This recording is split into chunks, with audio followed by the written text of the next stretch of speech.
Gaur autorik gabeko nazioarteko eguna da, hemen iparraldean ez da ekitaldi berezirik egiten, alere gai hori hainitzek gogoan dute. Begira.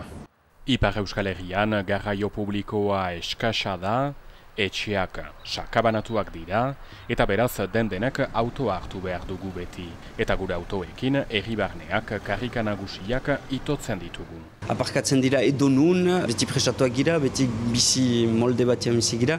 Herri hainitzetan bezala, Azparnen ere noiz nahi ikusten ditugu autometatzeak. Karrika autoen desfile bat da, etengabe pasatzen dira, eskolaten horretan, auto, eta kasik oinez ibiltzen den jende guti da, eta azkenean urrunago busatzeko ere komertsuaren dako eta gure hiri erdiunen dako, ez dakit on edo kaltegarria den ibil molde hori zen.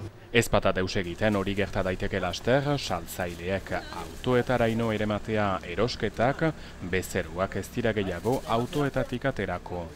Alta, karrikak bakarrik oinezkoentzat ere izan daitezke.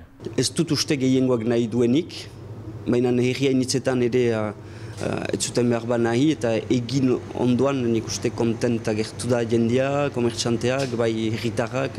Ez du horrek herriare salbatuko, biztan da, ez da badira beste gauza batzu egiteko ere hemen komertzioak, herri erdihunek beste bizi bat hartzeko minen.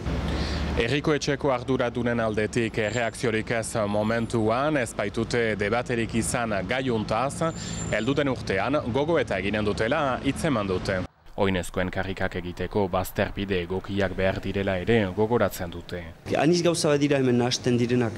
Gauzu hemen badira toki batzu, haintzinean aparkaleko batzu komertxantentzat normalki, horren erdi batez aparkatu behar zira eta gehiago behar zira. Hemen urte guztian bizi zirelaik hartzen zira tokikoek hor bizi direnek dituztela gehienik baliatzen. Beraz egun osoan betiak dira, beraz ez dira komertzioari dedikatuak, beraz ze balio dute. Autorik gabeko eguna omen zen gaur, Azparnen ez dugu olakorik ikusi.